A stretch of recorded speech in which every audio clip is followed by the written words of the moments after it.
So, I saw Winchester tonight, and I didn't realize until the very end of the movie that it's the same directors that brought us Daybreakers, Predestination, and Jigsaw.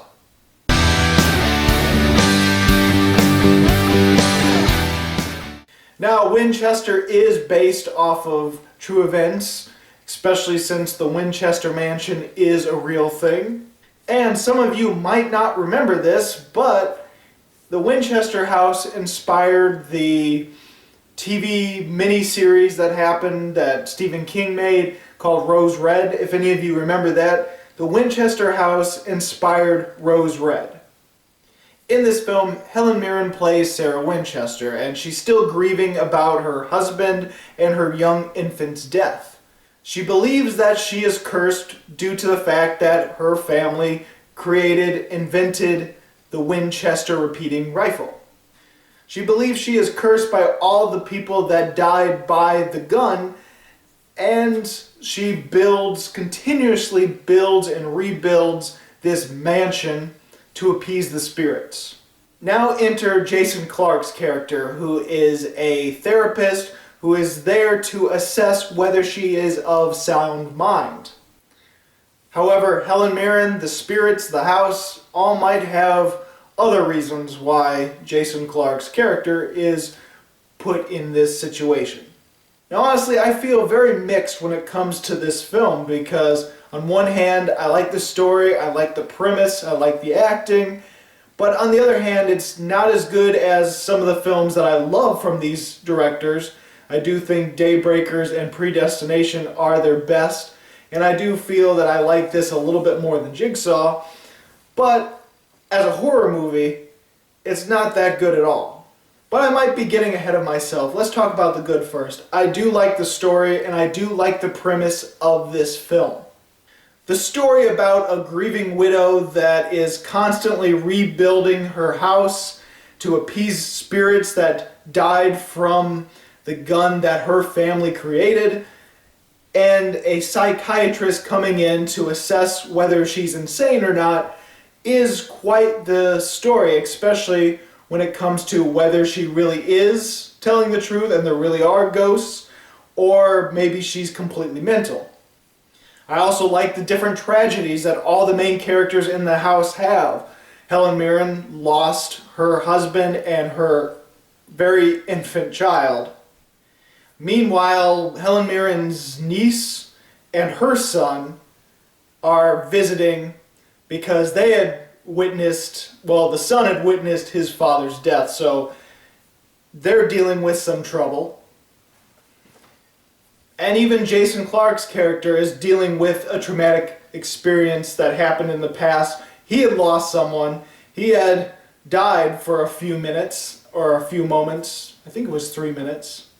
And he's also dealing with an addiction. So there's a few extra story elements here that I did admire and I liked about the film. There is one really great scene, I feel, that involves a possession that I thought was handled extremely well. And ultimately, I feel this movie works better as a drama, and it works better as a character drama rather than a horror movie, which might disappoint a lot of people, and I have a feeling that a lot of people will go into it expecting scares, expecting to be horrified, and when they don't feel that, they're going to be bummed by this movie and consider it one of the worst movies ever made. Because in today's society, everything is to the extreme. Whether every movie is either the best movie ever made or one of the worst movies they have ever seen. Or at least that's what it seems like. And the acting was great. Jason Clarke was great, Helen Mirren was great, and so was the niece in this movie, which I don't even think has a name. I can't even recall it. And when I look at IMDb, there's no name in the character's name, just the actress in it. And I didn't realize who it was until the closing credits were happening, and I realized, wow, of course that makes sense, because this character, this actress, was doing her damn best. And there was some really great moments with her, and she was like, wow, I was like, wow. For a character that is barely in this movie and doesn't amount to very much of the movie, she's given her performance. She is great. And then I realized, oh, right, it's Sarah Snook. I saw her in plenty of other movies.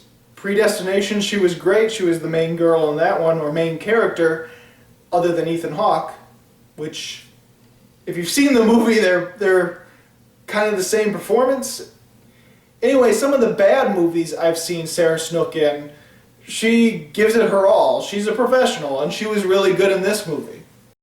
I also definitely like the design of the house and the craziness. There was a lot of funhouse effects in this movie when it comes to the actual house that they're walking through. And the little moments here and there where it has more of a funhouse effect were really intriguing and really neat. Ultimately, I think this movie is good, but it had far more potential to be something great. If this was more of a psychological horror movie, this would have been fantastic. This would have been a much better and more effective horror movie if you had to question whether the ghosts were real, or if Helen Mirren is crazy, or if Jason Clarke is actually hallucinating, or if the ghosts are real. If it made you question that, that would have been fantastic, but it's very clear that the ghosts are real and it's not a hallucination. Now let's get to the actually really disappointing thing about this movie, and that it's just not a good horror film. There was nothing in this movie that creeped me out, nothing that scared me. There were a few effective jump scares at the beginning of the movie. Unfortunately, the best jump scares of the movie, the ones that actually work, actually build suspense and are really good, are the ones already revealed in the trailer. Unfortunately, every single horror scene is a jump scare, so it's one of those movies. And there's a few jump scares that are just, while predictable, are badly edited. There's this one where he's in the stairwell, and I didn't know what the hell happened. I just hear the jump scare moment. Next thing I know, I see someone crawling up the stairs, and then he's out of there. And it was edited in a way where it's like, wait, what? What happened? I missed it. But if you are a fan of horror movies with a lot of jump scares, you will probably have a good time. There were two older women next to me that really enjoyed the movie. Every time there was a jump scare, they screamed, they jumped, and then they laughed afterwards, saying it was the scariest damn thing they have ever seen after almost every jump scare. So again, I understand if you like jump scares, you will probably find this to be an effective horror film. Unfortunately, the over-reliance on jump scares really takes the horror out of the film. The thing that Winchester has going for it for me is because I am a horror fan. I love horror movies, but because I've seen so many of them, I've been desensitized by the horror, and so horror films just don't scare me. And because I'm a fan of horror films, and yet they don't scare me, I like horror films for the story, for the character, for the monsters, for the creatures, for the supernatural element. I like horror movies not just for the scares, but everything else. And thankfully for Winchester, I like the premise, I like the characters, I love the acting, I love the set, I like almost everything about this film, except the horror. So if you go into the film expecting horror and just want to be scared, you will probably be disappointed with the film. Thankfully, I wasn't, because there was something else for me to grasp on. There was something else in this film to entertain me. But because the horror is really bad, I had to downgrade the score a little bit, and so while I personally feel that Winchester is more of a 3.5 star movie, I have to bring it down a little bit. So Winchester for me, 3 stars. So, did you go out to see Winchester? What did you think about it? Go ahead and comment below. And if you like this video and you want to see more, please subscribe and check out my movie reviews and countdowns of previous years. Thanks for watching, and this was Bruce Gifford, and this was Just My Opinion.